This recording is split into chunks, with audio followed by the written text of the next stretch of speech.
Guru Kripa Kevalam. Namaste, namaste, and welcome everyone to Satsang today. Sadguru Shri Moji Baba ki Jai.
How would it be if there was nothing more to get?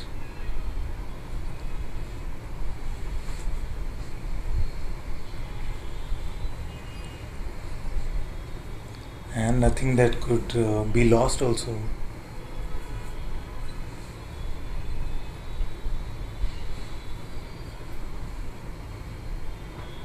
So far, okay.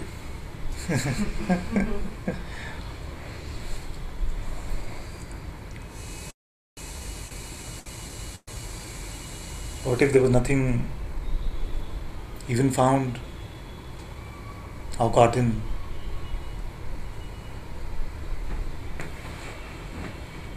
And no end of seeking also. No end of seeking? Yeah. The seeking goes on? If there was nothing found and no end of seeking and nothing gotten and nowhere to go, then this is worth evaluating. That's why I said the first part is okay. But the idea that now it must come to this stage or phase where there is no more seeking. You see? So we're still in intellect, isn't it? If it is either seeking or not seeking, and one of those is a truer position than the other, then this is true just for the intellect. How to say? You see? If we're still able to make these kind of conclusions about ourselves, and it's very fancy also in Advaita especially, to make this statement, when I used to seek in those days and now I stopped seeking. You see, this kind of thing. You see? And what is the reference to the I still? Body mind. So the point is not to give better attributes to the non-existent one. It is to see that it is non-existent. That no reference actually can apply. So either seeking or not seeking, who do they apply to?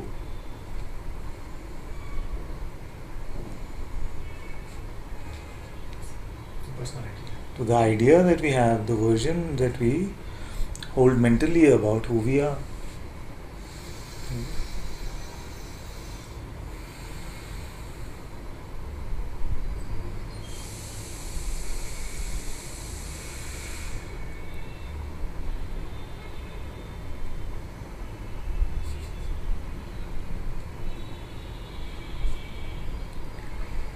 So if this body, for the rest of its life, every day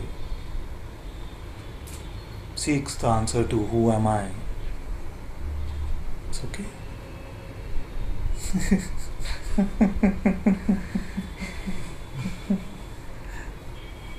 And if it doesn't, It's okay. is it? Neither makes it about you.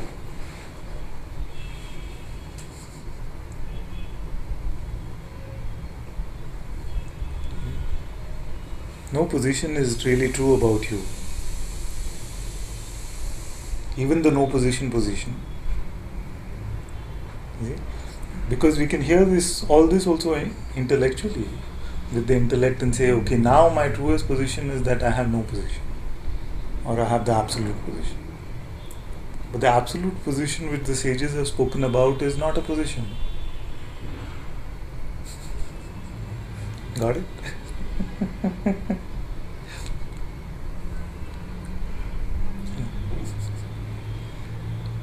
No is the right answer.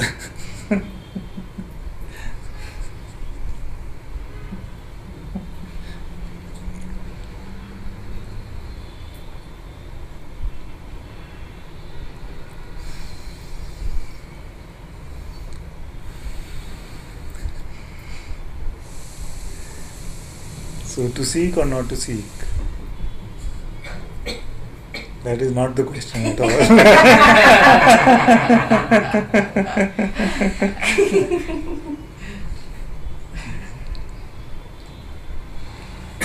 Also, to be or not to be is never a question. What can you do about it? To be or not be? Stop being, can't do. Come into being, can't do. Who wakes you up when you're fast asleep?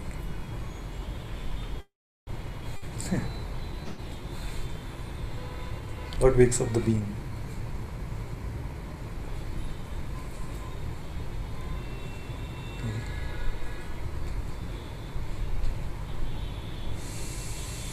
So anything that is, let's say, an appearance after you are, after the being wakes up, all that appears, you see, who controls all that?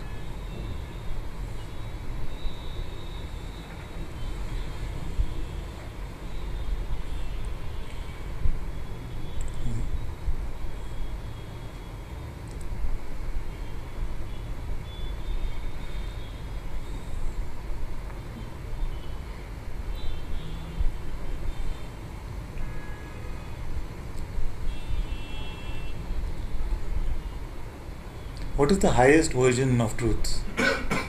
Highest version of truth that you know?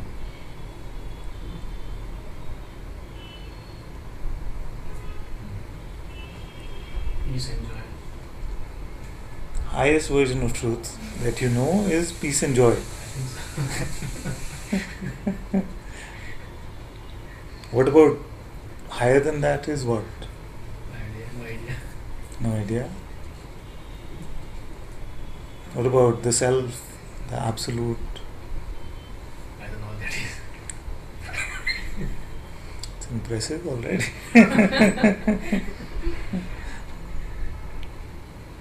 That which has no form. That which has no form.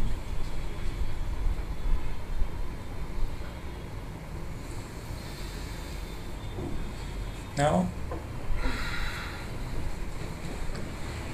is it not a way to give form to that which has no form by saying it has no form? Is it by even saying formless, for example? But I cannot describe it. So, okay, I would say that what I can describe. That which you can't describe is also a description of what? It may be a negative description. Like, I can't describe it, but you described it, I can't describe it. Okay, I shut my mouth. That is no answer also. Can't describe it Because because if it trying is- to use the mind. Yes. Yeah. Is it? Mm. So, even the answer that okay, then I will just keep quiet or keep my mouth shut, you see, doesn't apply, because everybody who's kept their mouth shut could also still be holding on to many versions of truth. You see, it's not just a question of the spoken concept.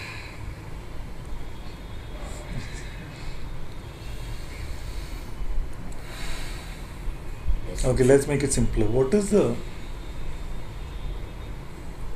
biggest lie that you know?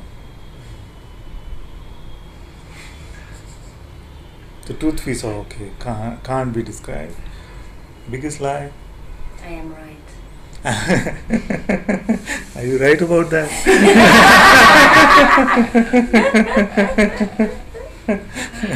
No, it's a lie. It's a lie. So then, are you wrong that it is a lie? I don't know. So you don't know. I don't know. Biggest lie I think is for me it's like that I'm the self-image. The biggest lie is my self-image. You see, what could have been a bigger lie than that?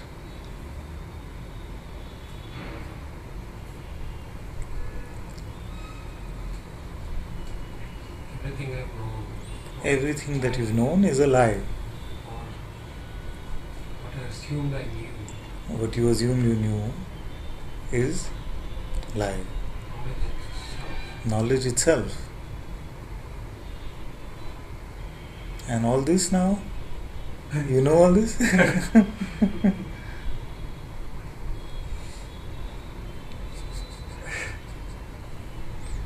So to say that knowledge itself is a lie, is knowledge or no?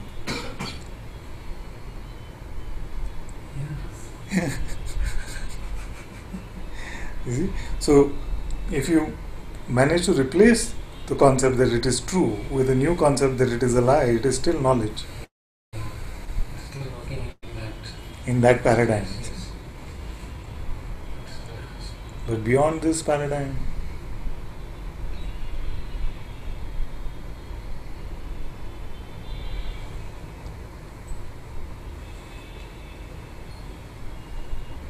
beyond the paradigms of, beyond these two intellectual boundaries of absolute greatest truth and biggest lie, you see, just this is a very small compartment actually. You might feel like okay, entirety of life is contained in this, you see, but you are not contained in this. You see?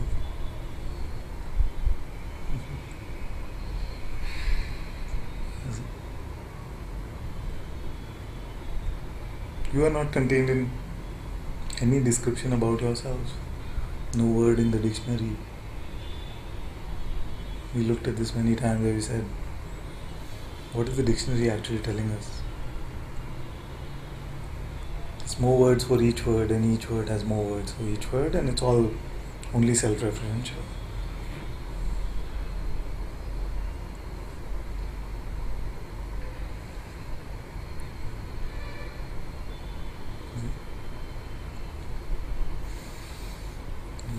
So another way of saying this very simply is that old story with the Sufi saint who visits the king, and he goes, we won't repeat it, I can't repeat it as well as Guruji does anyway. So we go through the entire spectrum of beggar to king to emperor to God.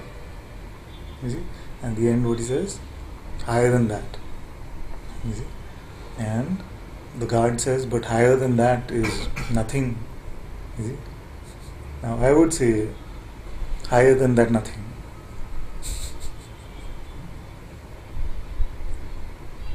Because otherwise when we say like when the Sage said, oh that nothing I am, you can still leave a reference for us which is like some idea of some empty, dark, empty space or something like that. Even higher is like, Yeah, exactly. you know, Yes. Higher or lower, yes. you know, like the scale that's Exactly, started off with exactly, higher kind of. exactly. Exactly. Yes.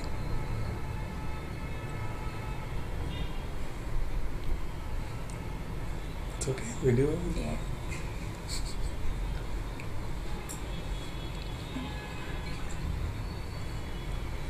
Now, beyond these boundaries, you see, I could say is a very innocent life. But you make a concept even out of that. If you pick up a lot of ideas of what it means to be innocent, then that is not innocence.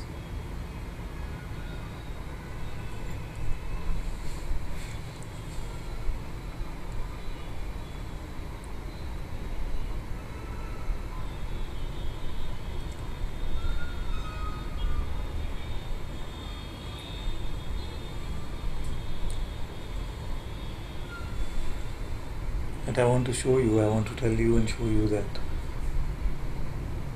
it is not important as we think, as also as impossible as we think, to step back from this paradigm. In fact, it is naturally so right now.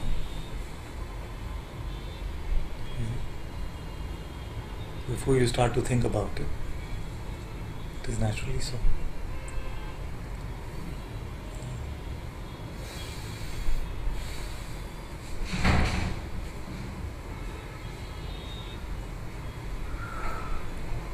And our notions in a way are just an avoidance of this. So to step back from this paradigm of the known,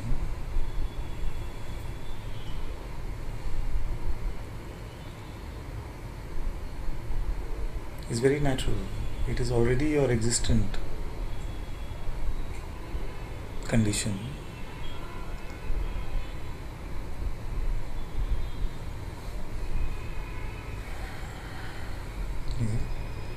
The habit in a way to try and grasp it with our knowing, with a concept. It's like almost like you look at the sun directly, it is too much. And you feel like, okay, it's better if I look at a painting. So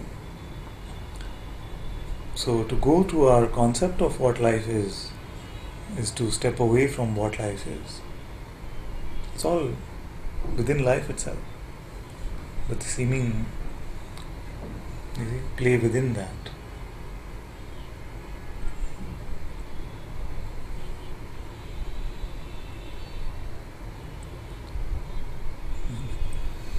Like there are very simple questions that we can't answer, like what's going on?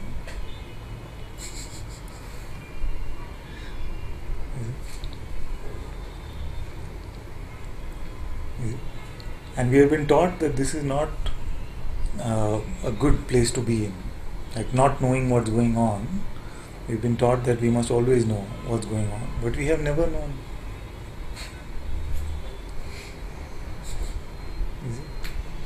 And what happens, we attach ourselves to our versions of what we think is going on, and when that version starts to fail, then we don't like it.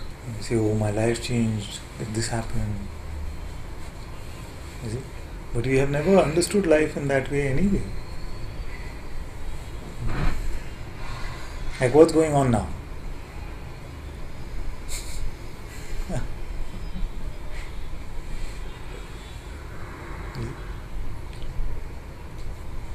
You don't really know. Because if you were to describe this, you would find it impossible. Not even at a metaphysical level or something like that. You see, even phenomenally, what is going on? A seeming body made up of trillions of atoms, you see, is sitting in front of 20 other trillion atom seeming objects. You see. And what is here? And plus there are seemingly objects from all over the world sitting at various points of time, listening to some energy which we have given meaning to as words with language, It's just a set of sounds. And what they mean to each of you is different. You see? If I was to ask each of you what did you hear in satsang so far, everybody will say very different thing.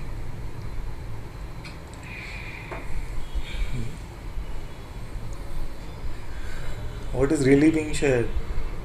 Where is the sound happening?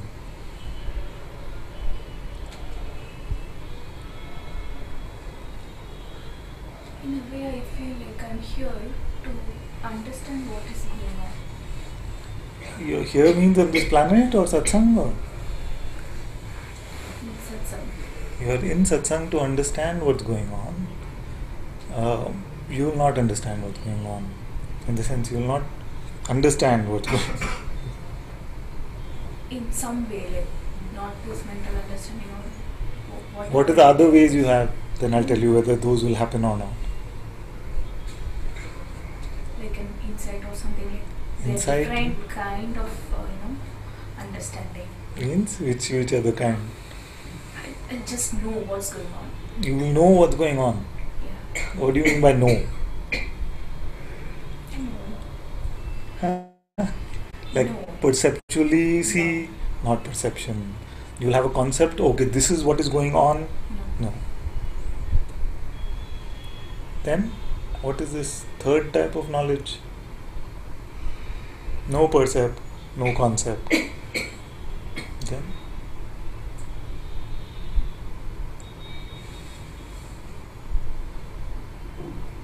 what is missing in that third? Has it ever accumulated anything new or lost anything that it had? All accumulation and losing have happened at these layers, isn't it? The perceptual knowing and the conceptual knowing. You see? So you say something which is beyond that knowing. Then that will know one day that if I keep coming to satsang, what is going on. But that one, does it operate in this way? That type of knowingness? Maybe it already knows everything that is going on. Who would know that? It knows. No, in the sense that if it knows or not, do you want to know it now conceptually or in which way?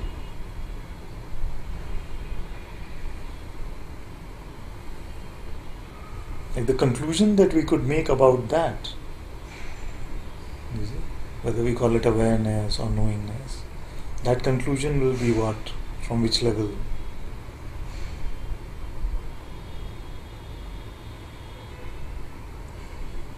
Like if you just had a concept that I see that it knows everything, would that be the end of the search?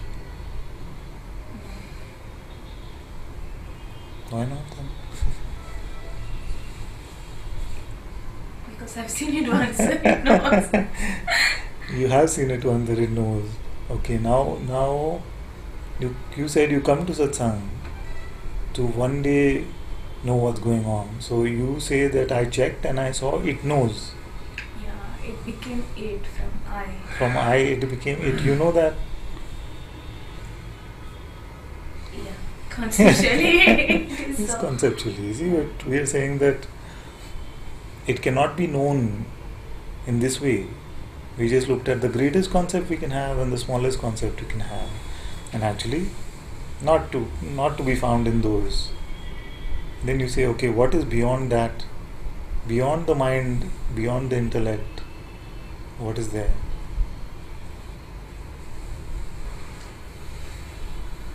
And I also give you a carrot every day and tell you that the complete truth is apparent to you here and now.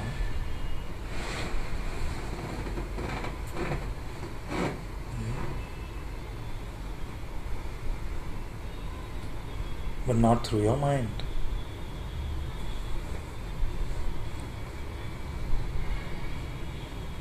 So what is apparent to you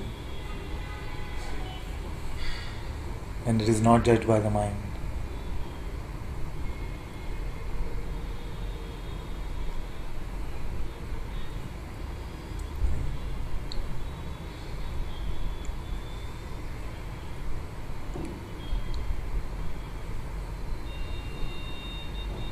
in a way, or in the exact same way, it is like asking, what do you know when you know nothing?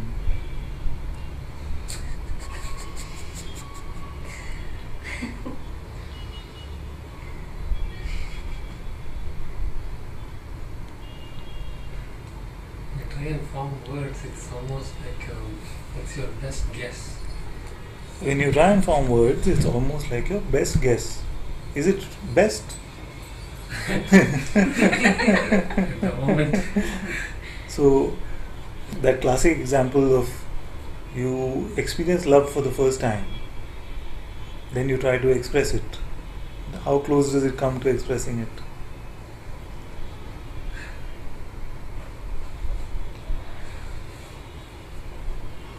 You see? So I sometimes say that I don't say best, I sometimes say it's provisional. You see?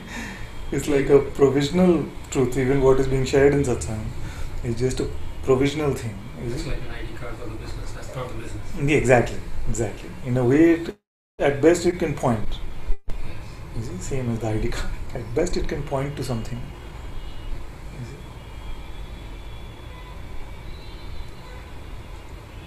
And we cannot make these judgments about best and worst because you never know. You see? In the sense of somebody might hear 1, 2, 3, 4, 5, finished. They hear 1, 2, 3, 4, 5, intellect is put aside. And others could be hearing for 100 years, Aham Brahmasmi, Aham Brahmasmi, Aham.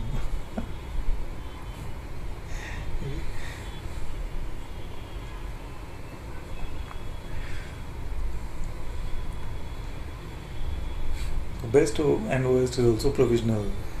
You see? The scriptures have been around for thousands of years. You see?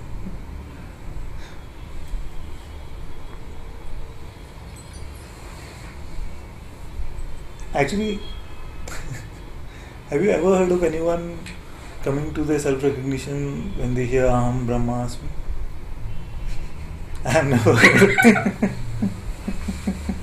I'm sure it happened a few times, but I have not come across one.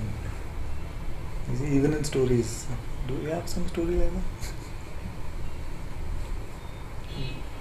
So, and it's good because if it was possible just in the way to represent it, that a way could be better or worse, you see, then it would be clear by now in the thousands, maybe millions of years of human existence that this is the way. You see? That some way is the way. You see? And what are people fighting about for thousands of years at least? Fighting about their way being best. No conclusions have been reached so far. You see? Why is it best? Because it is mine. If you were born in some other family, then that would be best. You see? So we have learned to defend. You see? And many times, we were watching in Satsang also that day, many times we don't even know what we are saying. But it escapes our mouth and then we have to defend that. It's like, no, it came out from here, so I must have meant it. And actually, do we ever know really what is going to come out of this mouth? Just like which thought is going to come next. We don't know any of these things. Many times we decide I'm going to say this or I'm going to ask this, but words come out very different. There's many times that at the end of the arti, getting over, okay, this is like going to be said, and the words that come out are completely different. Okay, that was not the plan. And not just here, not in Satsang is like some special environment for all this to happen. At work also, it happened all the time.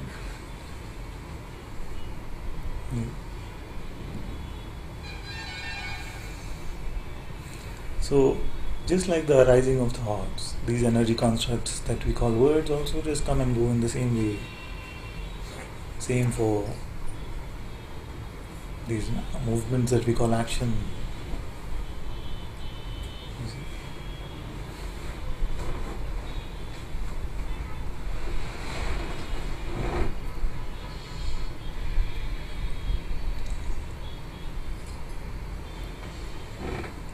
What is the fear in all this? Just that if I don't know what's going on and what's going to happen to my life, you know already what's going to happen to your life. Does anyone really know? So all this struggle, has it made us any clearer about what's going to happen to life? And anytime we hold on to that idea, this is what my life should be or is, what happens to that idea?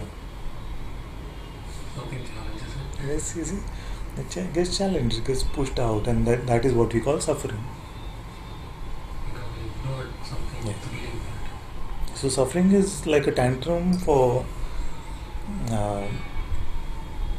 a mistaken notion getting questioned. You see? It's like a tantrum we throw for a mistaken notion getting questioned or getting thrown out. If you were blank slate, empty of these notions, tabula rasa or whatever you call it, you see, then how would you suffer? It is just that this loss of innocence actually felt like this is the way to live life.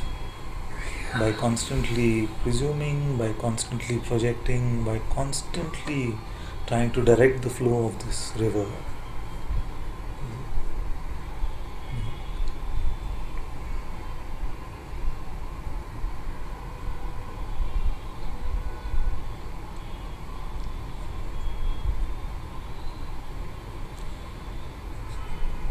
Sometimes I'm reminded of this thing where somebody used to do many years ago the tarot for me, and in the tarot very often I would get this card called the Fool.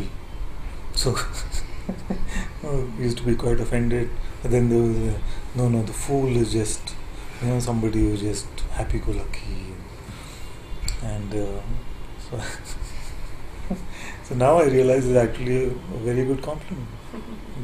Like somebody who's not pretending to know, somebody who's not presuming that they have some special ability to control this life, to know what is going on, you see, what should be and what should not be. That kind of foolishness I bless on all of you.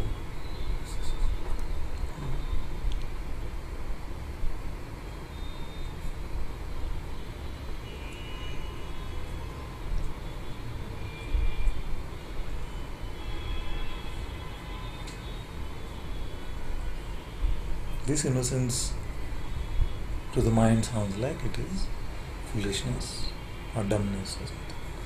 This innocence. But it is the same innocence which is how the world is functioning.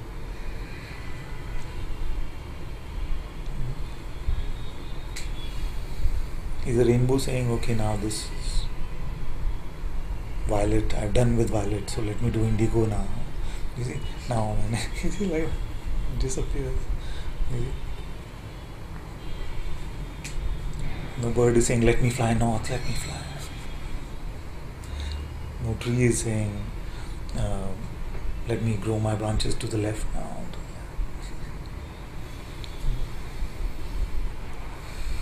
Okay,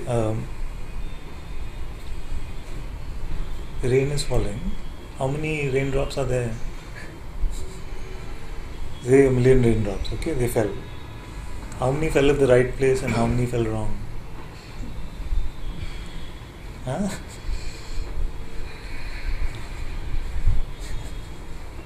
How many fell wrong?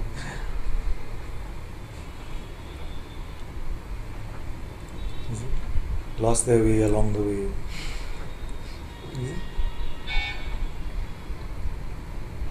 It is not like that. Everything is just what it is.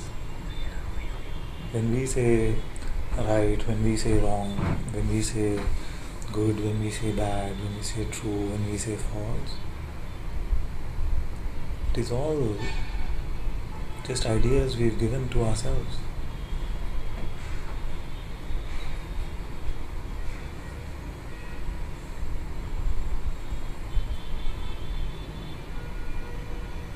That which is It's just naturally here.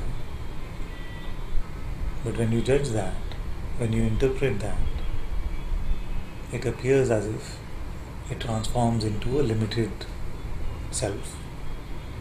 It doesn't really, but it seems as if. The famous example of the rope and the snake.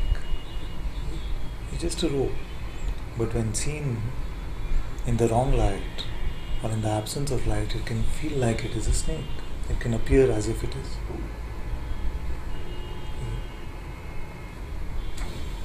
So when we judge, when we presume to know, when we think that some concept can actually capture this reality, then we start to play as if we are this insipid photocopy life.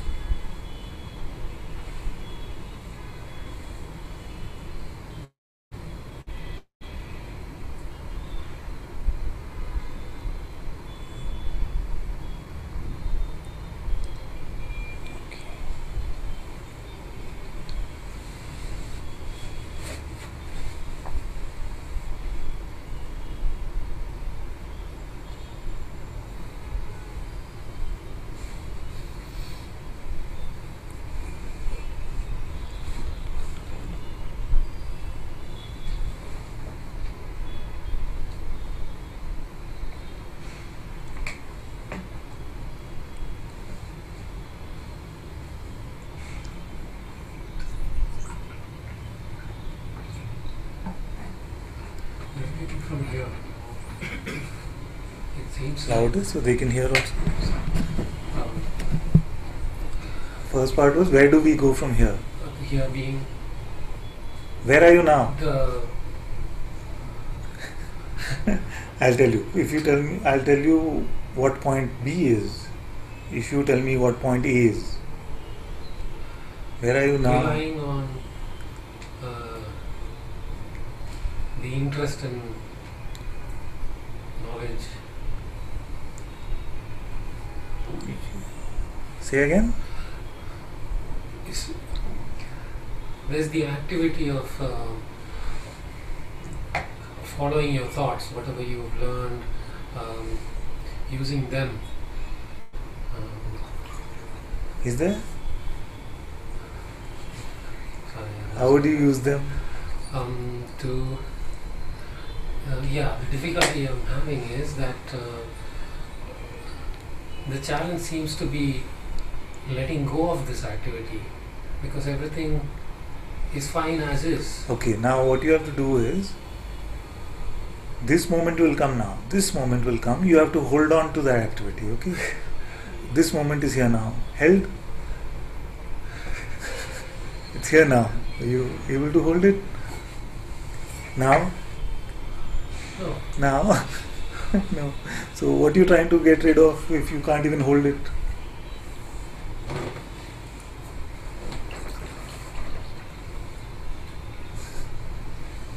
I said, tell me where you are now. You see? You see, there's an activity of giving belief to my thoughts and seemingly to follow them, and I can't let go of it. You see? But you did just now. How did you do it? You have to tell us.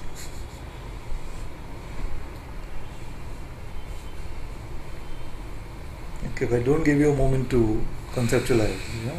Just now. Now. Now. Now. Now. Is it? It's gone.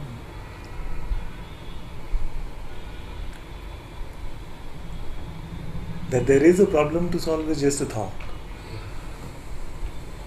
The doubt is a thought. Doubt is a thought.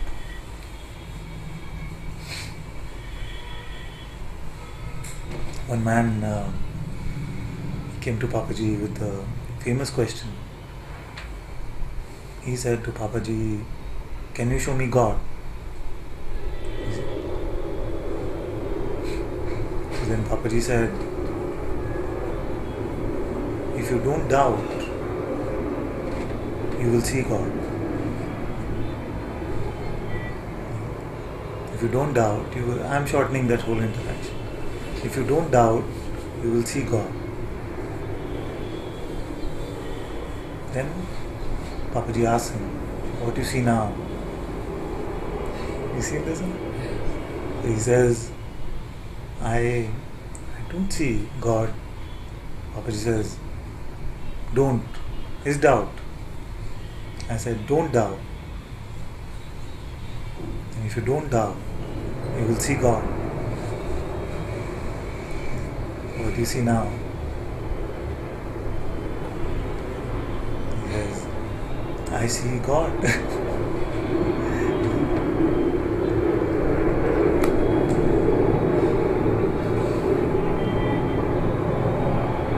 God is going to fly past.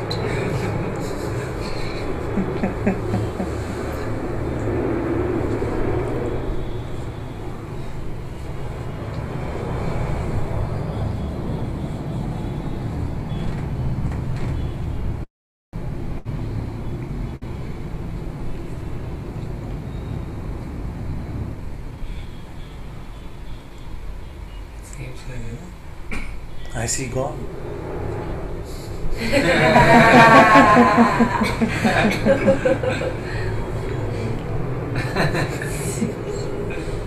And still we doubt, you see.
I was waiting for this because in the audio it sounds quite bad.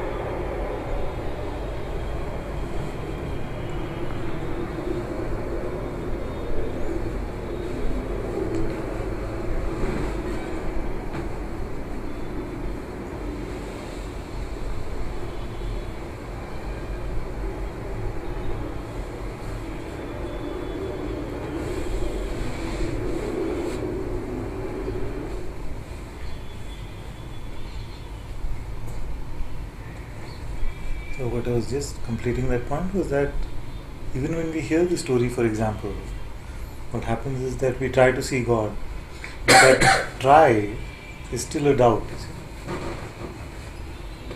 If you don't doubt, you see God. You're trying to see God. See, but because you're trying, there's still a doubt. See?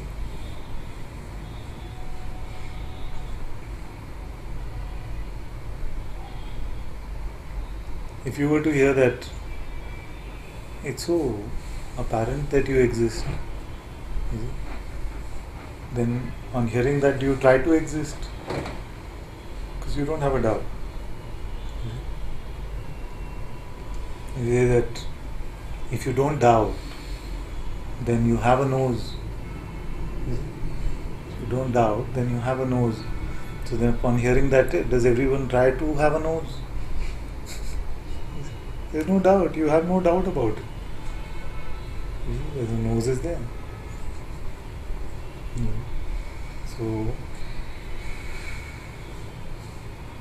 he said, when you don't doubt, you see God.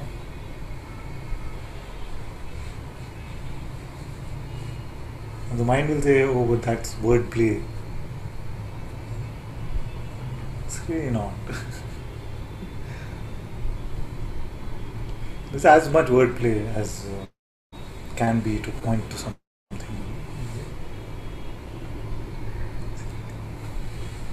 I forgot. Actually, I've been trying to formulate a question for the last few days. Come and sit here, let everyone hear.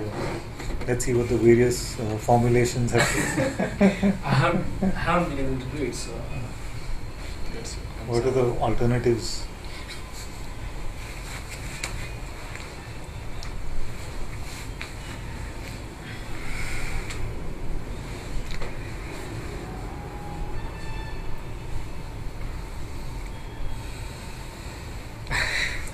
What is the theme of it? Do you know the theme?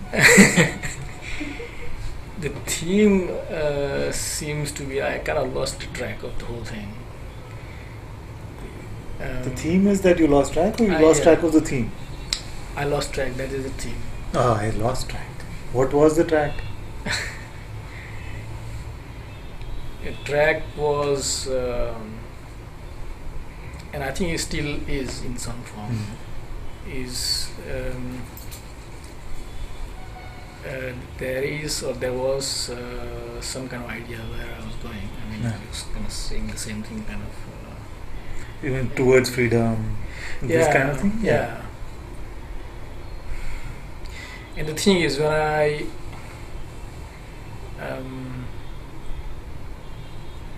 when I'm just doing normal things, I still feel that is the true. And then, but when I look, it doesn't feel. It just feels like I'm already kind of not I'm already there, but then it doesn't feel like I'm going anywhere. It feels what it is. That's it. But then when you're doing day-to-day work, it feels like you're not going anywhere. But then I'm feeling like there's some kind of way, right? Or at least Yeah. trying to accomplish something. Yeah. Only in satsang it feels like. Not only in satsang, but when I'm just kind of sitting down and just examining, then there is this peace and not wanting to go anywhere, or at least not seeing that where to go. And it feels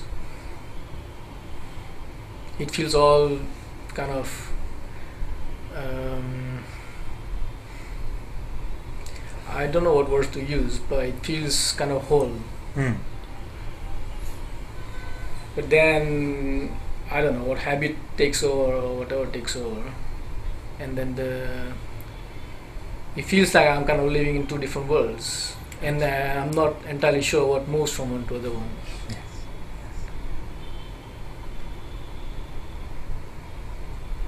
Like I was trying to book my flight back to Surat, and before I had a lot of reasons because of this I should book my flight. But when I kind of really see at least right now there's no strong reason, and it applies to everything, like even if when I wake up, like I do this bit of exercise or yoga or whatever. A lot of it also comes from the idea, which is very strong in my mind, that this should be done. And if I let go of the idea, then it happens sometimes, or it doesn't happen sometimes. And so far, both of them seem alright. It's just like it feels too much to let go of all the notions actually to something, I don't know what, but Like which notions do you have trouble with letting go? Well, I should be doing inquiry, I should be doing yoga, I should be Should be. food. Okay, so all should be's can be let go of. Well, when I look at them, All should be let go. but when I look at them, they are just kind of some kind of random thoughts moving around. Exactly. Exactly. How long is God going to chase after these random thoughts that are its own creation?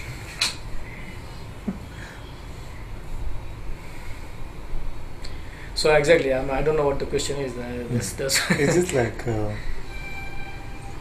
in a way, from what I heard, is that mostly it's okay, but sometimes I feel like it's just too much to live without motion, or something you feel like Yeah. I still need them, or do I need them, or I don't need them.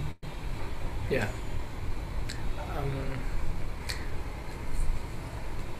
Yeah, there's Also, what you said is that when I check, I see something is already quite complete. So that if it is so, then the idea of getting somewhere itself becomes gone. So is it that now we've carried an idea for so long? Is it? We've carried this idea of enlightenment, of freedom, and when you actually just truly check, you see that freedom is already here. You see? And then what is the trick? Usually the mind plays like, but this can't be it. I've been chasing it for so long. You see? well, I had an interaction with Guruji, and he called me up. Actually, I didn't ask anything. He called me up, and I can't remember exactly what he said, but he said, just stay with what you found, and I told him that I have a fear like I might lose it. Mm-hmm. And then he said, no, just don't doubt that, and just fall in love with that. But I always feel like I haven't been able to manage to fall in love with that, because there's such a strong when I have this interest in different things, it's very strong, and it really takes over. Yes, this. Okay, now in no way am I presuming to understand what Guruji was pointing to, but I'm just saying that this fall in love doesn't have to be that, okay, I've become completely obsessed with it. No. Life and the flow of life can continue naturally. Okay, so the first part of what he said, very beautiful, was don't doubt what you have found, which is very similar to what we are also saying. Yeah. You see?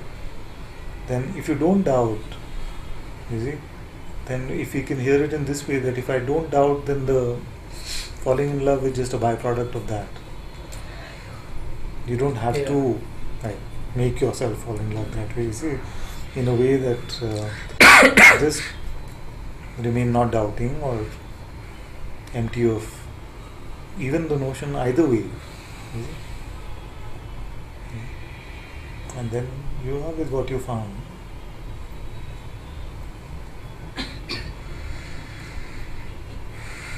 The only time where it seems like you are not with what you have found is when you're buying into a different version of yourself, isn't it? Never in reality.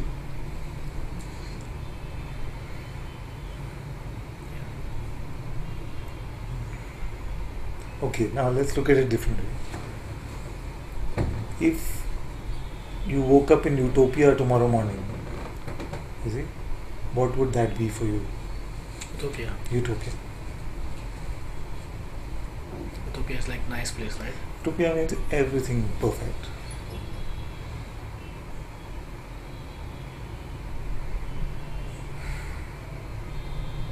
I don't know. It's another like fancy way of asking what would you want if you could get everything you wanted. What would you want? Because I think all these random thoughts. Because normally when I wake up with the identification. You wake up with identification. With Nobody can do that. Well, at least that's why I have. You wake But up at least and that's first the first impression anyway. The moment you wake up, you feel like I am Dharma.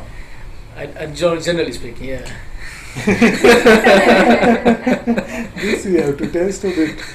The minute the waking state appears, it is clear that you are Dharma. That very moment itself, or is there like a pause, something? Things waking up it's not like black and white. I mean, generally, Exactly. I kind of wake up and then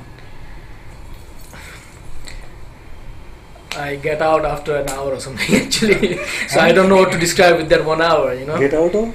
out of bed after 1 hour or whatever. Okay. Does it happen sometimes where like waking state is there, but you're not sure which body is there? Well, yeah. Check. He says, yeah. You see, you just wake up, but you can't be like certain, and you sometimes there's not even a memory of which body this should be. Well, sometimes what happens is like there's a strong dream, Yeah. and then the waking up happens, Yes. and then there's a kind of seeming oscillation between the dream body and the kind of That dream identity I have and this dharma, this Okay. body, and then the concerns of that one still feel valid still there, for a yeah. few minutes. Even after waking up Exactly. and even moving around, that thing is still there. That happens a lot of time. May not a lot of time, but may quite a lot of times. Yeah. It happened here one time that went to sleep. Maybe it was an afternoon nap or something. I don't remember. But some sleep came and then this dream state started. And there were some people there. And suddenly I woke up here. And for a minute it was like, no, those were my family. What am I doing back? Yeah. So some identity like that was there, and that felt like, what am I doing here? But that was my natural place to be. Yeah. You see, and many times these things come where there's so much continuity, then you feel like, how do I forget this? This is my house. You know, I just feel like this kind of thing.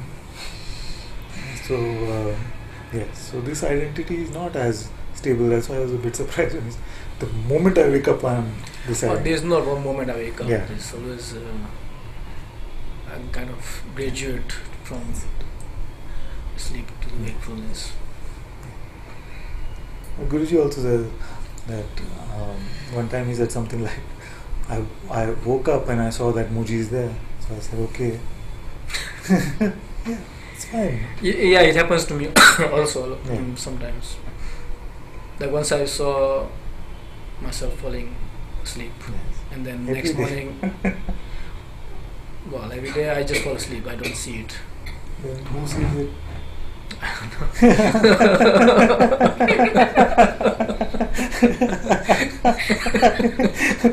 Okay, sleep time. Now you better go. I'm here to see that you went from waking state to sleep.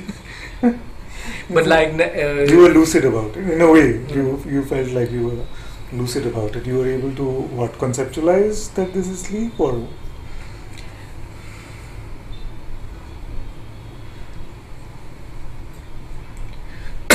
sometimes what can happen is like a sliver of consciousness. It remains, you see, and we can't really judge anything on that. So it can still feel like everything went, but just this sliver of consciousness. It's just maybe like a I amness, but with we can't tell with attribute. Was it something like this? yeah, that time, yes. And next morning when I woke up, I clearly saw that something wake up, but it's not me.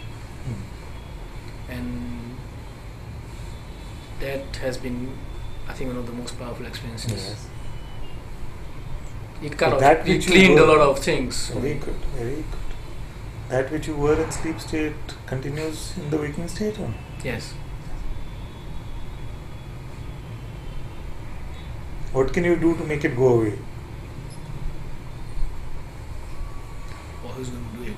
And Suppose there was someone. Suppose there was someone who could do it. What would you do? You see, can you change some appearance so that goes away? no, it doesn't. It doesn't go You away. see? All that can change is only in this realm of appearances. Lot of times, even if I just remember or remind myself of that, everything just feels clean. It cleans a lot of things.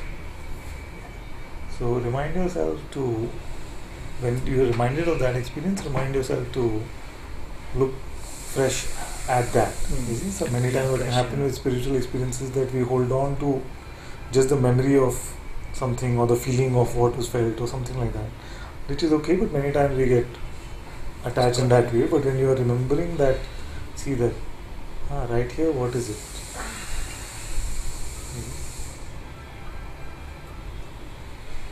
That's helpful. So there's like a what should I do now type thing. No, more questions like, is that okay? What's happening is okay or not? Yes. It's okay. It looks very okay.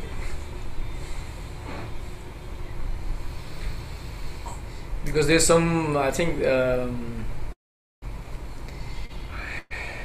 there's a lot of concerns about life has been there for such a long time that it almost feels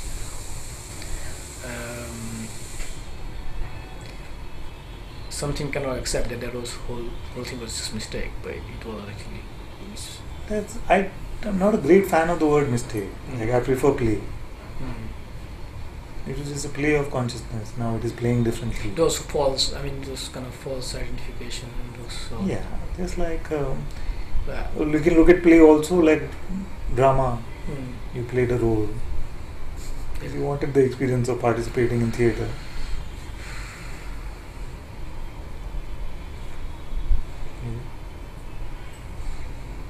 The ones who love acting, where does that love also come from? Same consciousness.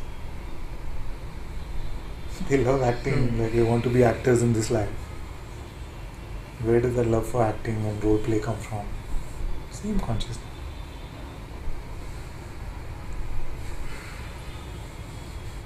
So rather than saying mistake, I would say that just a role play.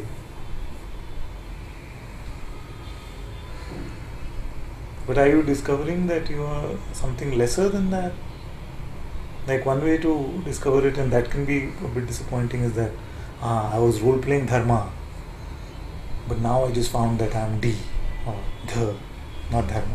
Like something smaller. No. But you are discovering your vastness. Yes. That should be good news. That you are playing something limited, fine. Now this is still there, but it's being stretched out, and you're seeing that you're much broader than that. It seems like the contraction happens quite quickly as well, and from that point there is this need felt to do something to get to expansion state again. But of course, it's also seen like nothing needs to be done. It just needs to. But still, like there is something done to see it. So that is the kind of, I think, crux of the question. Yes. See, when there is a great contraction, then that feeling to check is also not there. So there's nothing to bother with on those times. When that sense is there that, oh, something seems contracted, let me just check, that's fine. Yeah, I think this whole tension about something is to be done. I suppose that's the kind of crux of the whole thing. Something needs to be done. What if you see that the contraction is just like floating nothingness within the expansion itself? Yeah.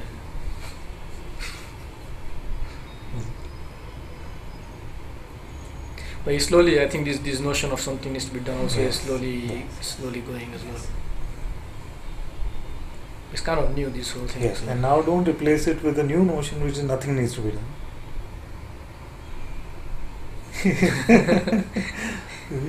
And this is tricky for the mind, because every day I say like this, and it can seem like a bit of a struggle, where I'm saying just because something is not true doesn't make the opposite automatically true. They don't understand. So don't replace now something needs to be done with nothing has to be done. You see, because either conclusion is not true. Again, because we make ourselves, in either case, we give ourselves the identity of being the doer, individual. So for the ego, it's like this. This ego also wants a piece of the cake, right? Yes. It wants a piece of everything. Okay, let's look at it this way.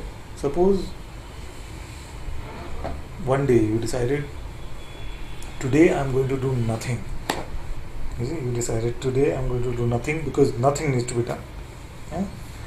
So just, you see, and people many times they decide like this, they don't even succeed at that. But suppose one day you succeeded. You just sat on bed whole day. Yeah?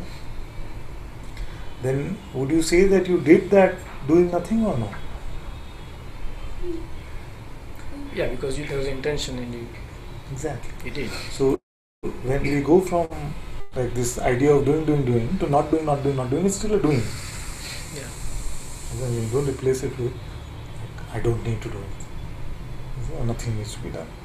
Just if it's wobbly to be without knowing whether something has to be done or not, they remain in that wobbliness. That is auspicious. Yeah. You see? And a bit of what I'm sensing. Yes. You see, because both sides are feeling a bit not home. Really? This can feel like, you see, but you're living behind these positions. And there is a knowing that both are false, Yes. but this reaction of going one to other is so fast, and then that is the nature of the mind. It's just pendulums. You see, it's like because we've been conditioned like this. You hear something is false, then the opposite must be true. It makes it always about two roads to travel. Left or right. If somebody says don't go left, it automatically hears therefore go right.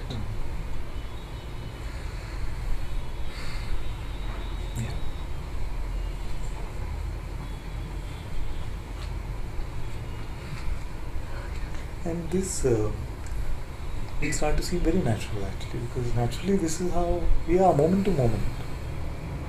Not so burdened by left, right, wrong, good, bad, true, false. We have to pick these up, and we pick up one idea and we wonder where everything else came from. But in that one idea, everything is there. You look at any idea. I will just sit on the bed whole day, suppose. In that one short idea, I will just sit on the bed whole day. What have you made yourself to be? See, who's the I there? You made yourself the doer, you made yourself limited, you picked up all these ideas. And they're seemingly harmless, like notion. So when you tug at one branch, it can seem like the whole. Like to understand like a page of the dictionary, you have to know almost all of it. Yeah, because the notion like something needs to be done, it has inherent meaning that I am this body and mind. Correct. That is why.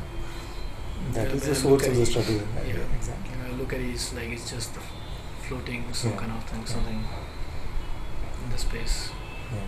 Sometimes they say, okay, stretch your doership out to a broader level. Look at what you're doing now. Then take everything to be your doing. You're the primal light of consciousness itself. You're projecting this entire play universe.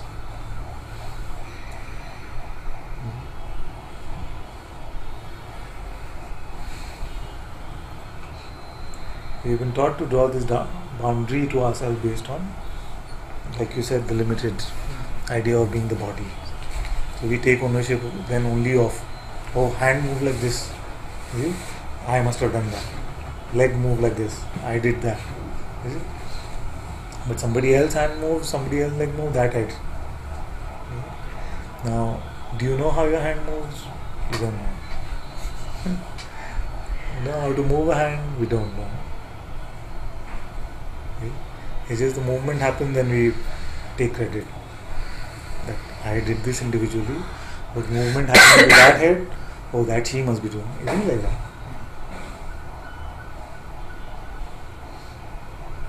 There's nobody like that here. Nobody sitting inside here moving this body with remote control. Nobody sitting inside there moving that body with remote. Nobody sitting inside there moving that body.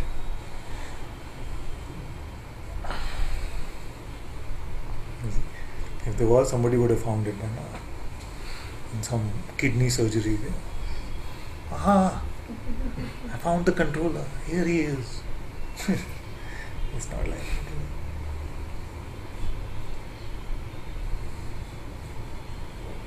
It's just an idea.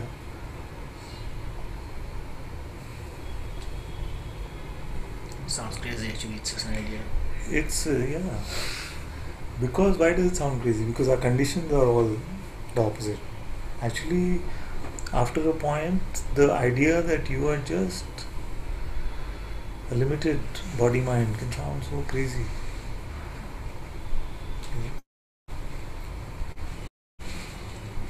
Yeah. Sounding crazy is a question of what is the predominant condition. That's it. It's not crazy. Culturally, also for something can sound crazy. For another thing can sound crazy. Just based on what conditions we have.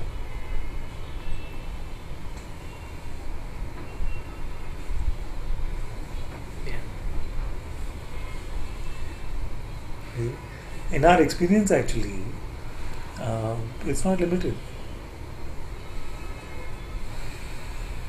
Our experience doesn't draw a line around the body and say, okay, this part is you. Our notions do that.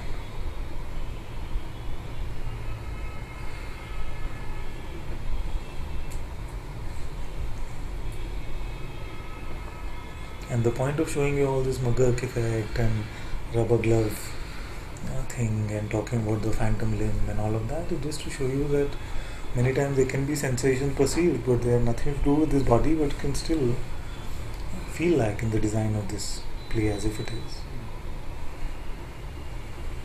It's quite crazy. Yeah. Like the McGurk effect.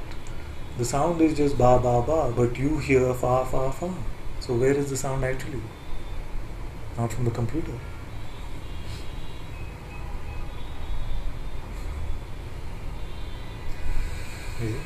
The rubber glove is being poked. Have you seen that one? The No, rubber glove being poked. What do you feel like? Your hand is being poked. So then what is going on? I don't think that. Yes, sure. So what they do is they take your actual hand, keep it over there, and then put a sheet or something, hide it, and then they put a rubber hand with a rubber glove. Okay. Have you seen? So then for a while what they do is they take a pencil or something, they rub the hand and the rubber glove. After a while it starts to feel like you don't need to touch this so-called actual hand at all. It's just the sensations are experienced that way. Yeah. And then they take a pin, they poke it on the glove, and you actually go, ow! You see? Because you feel it, you experience it. So, whose hand is being poked?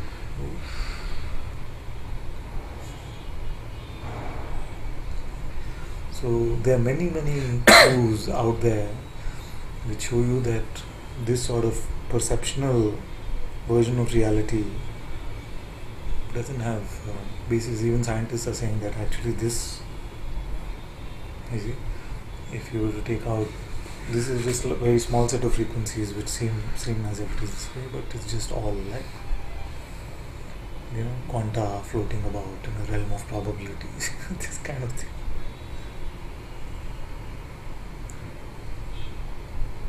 So, what we perceive through the senses does not hold certainties.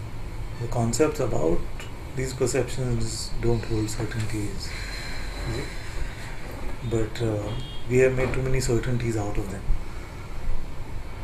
Like, I'm certainly this, my life certainly has to have this, my relationships have to be this, my money has to be this, like these kind of certainties. And life constantly shows us that we are not. We can't be certain about any of this.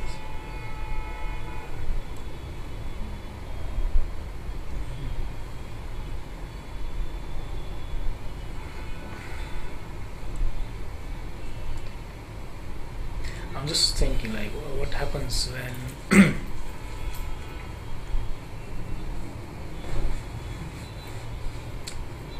when I meet my relatives who doesn't know this thing. When I meet my relatives who doesn't know this thing, right? My relatives don't know. Yeah. I'm not really concerned about them, but I'm concerned about what happens here, because it seems there is a certain energetic power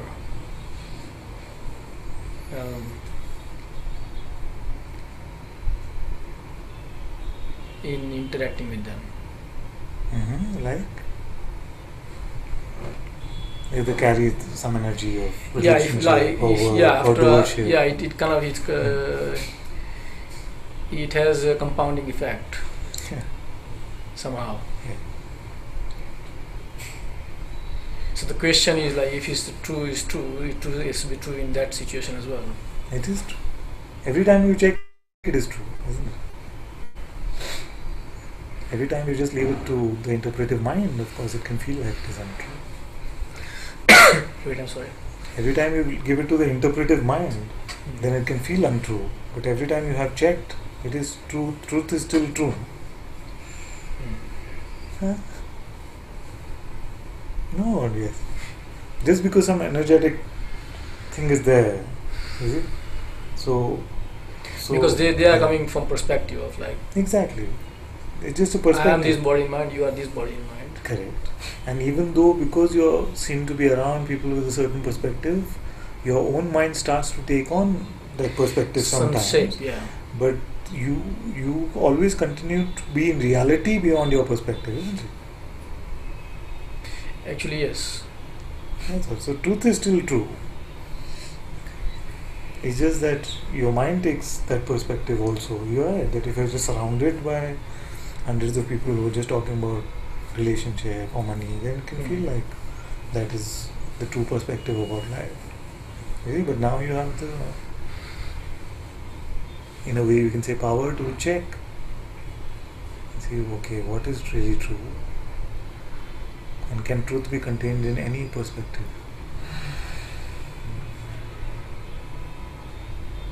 Can truth be contained in any perspective? Yes. That's a good question. In fact, that has been the theme of Satsang since the beginning today.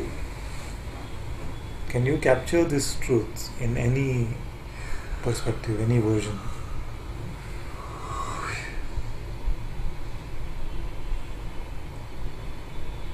You see, we went through a particular perspective of that gate, that guard on the gate. So he went from the perspective from beggar to friend to general to king to emperor to God. You see? So he went through all these perspectives. You must be that, and then he was told, "No, I'm higher than that." You see, but in his perspective, there was nothing higher than that. You see? So the sage said, "That nothing I am." You see?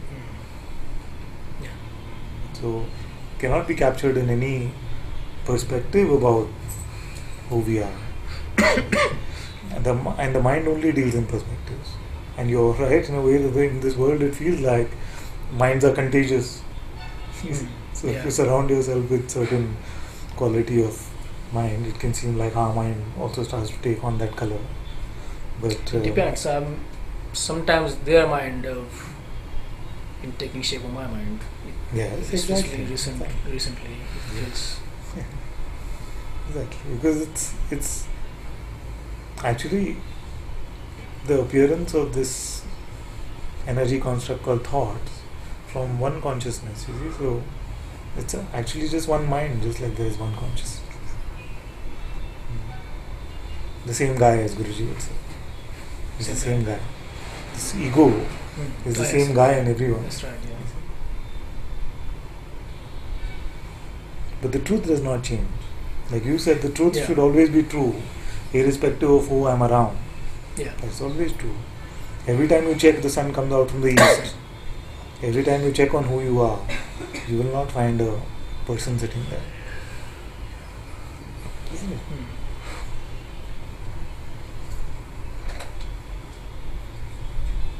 But how do you convince them? Will they ever understand? All that is different story. Right? Yes. Well, I think what I was realized, especially recently, that something in them feels threatened. Yes, their version of reality feels threatened. Yeah. You see, it's like a conversation sometimes with my father. You see? So he has a particular version of reality which he felt worked for him. So when he feels like, oh, his son is not conforming to that version of reality, he can feel like, oh, but this is the right way to lead a life, these kind of things. So it's natural for them to do that because they've defended that version all their life anyway. So they'll defend that version with everyone, especially their kids. In the past, there was like some reaction on my side as well. If Yes. they feel threatened, then I wouldn't say but there was something in me. It was like just quick contraction to kind of just comply with the standards around. Yeah. But it's more and more it's becoming difficult to do that actually. Yeah. So don't decide to be this way or that way. Yeah. Let it unfold as it is. Because we're not even trying to become some sort of like spiritual rebels or something.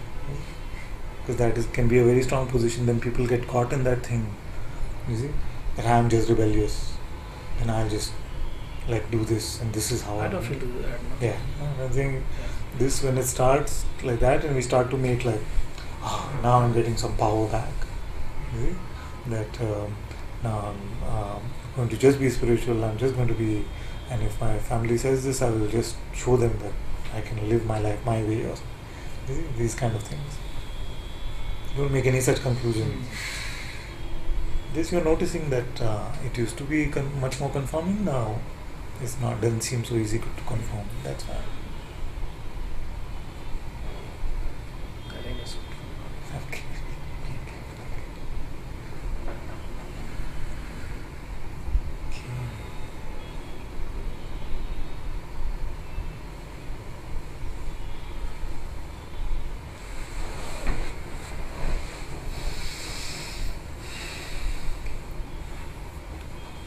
Good. Doesn't seem to be any question in the chat.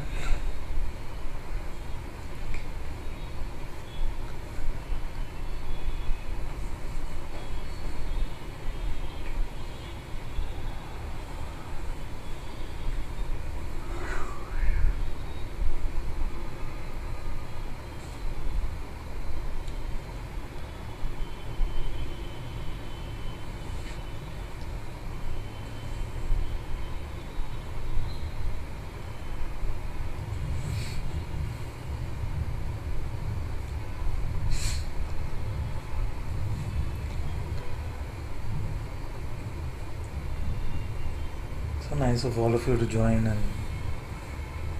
really